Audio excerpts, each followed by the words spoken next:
পরিবর্তন শুরু হলো। প্রথম যখন ভূমিষ্ঠ হয়েছিল গৌর বর্ণ, তারপরে শ্যাম বর্ণ, তারপরে লাল নীল বর্ণ। তাই দেখে শচীশ্বরী মালিনী বলে উঠল, ওরে শচী, তোর মায়ের বুঝি ভূতে ধরেছে? তখন শচী মাতা বলছে, না, ভূতে ধরতে পারে না। তখন মালিনী বলছে, জানি সখী জানি, কথাটা শুনে তুই দুঃখ পাবি, মনে কষ্ট পাবি, কি করবো বল, না বলি তো থাকতে পারলাম না। ওরে, যদি না আমাদের কথা বিশ্বাস হয়, তুই তোর নিমাইকে পরীক্ষা কর। তখন শচী মাতা নিমাইকে ধীরে ধীরে কোলে তুলে নিয়ে বদনে স্তন দুগ্ধ দিলেন। তখন নিমাই স্তন পান করছে না।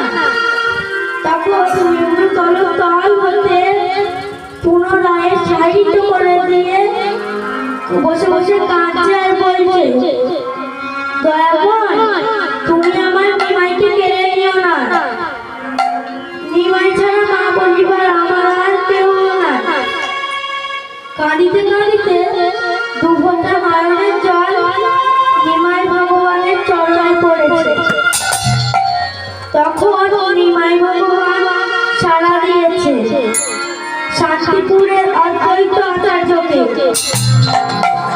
আচার্য রে, তুমি 3টে করে তুলসী পত্র ওই সুরধনীর জলে ভাসিয়ে আমায় গোলক থেকে নামিয়ে আনলে, আমার সেবার ব্যবস্থা তো করলে না। প্রভু, আপনার আমি কি সেবার ব্যবস্থা করবো? আপনি তো আপনার মায়ের স্তনদুগ্ধ পান করবো না। আমি মায়ের স্তনদুগ্ধ পান করতে পারবো না। মায়ের এখনো কৃষ্ণ মন্ত্রে দীক্ষা হয়নি। যত শীঘ্রই পারো তুমি আমার মায়ের কৃষ্ণ মন্ত্রে দীক্ষার ব্যবস্থা করো।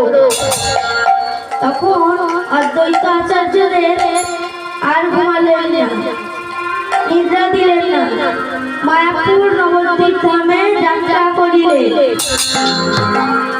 যখন শচী মাতার সাথে দেখা হলো, শচী মাতা বলছেন, আচার্যদের সবাই যে বললো আমার নিমাইয়ের ভূতে ধরেছে, সত্যি কি আমার নিমাইয়ের ভূতে ধরেছে? এ কি ভূতে ধরে নাকি? তখন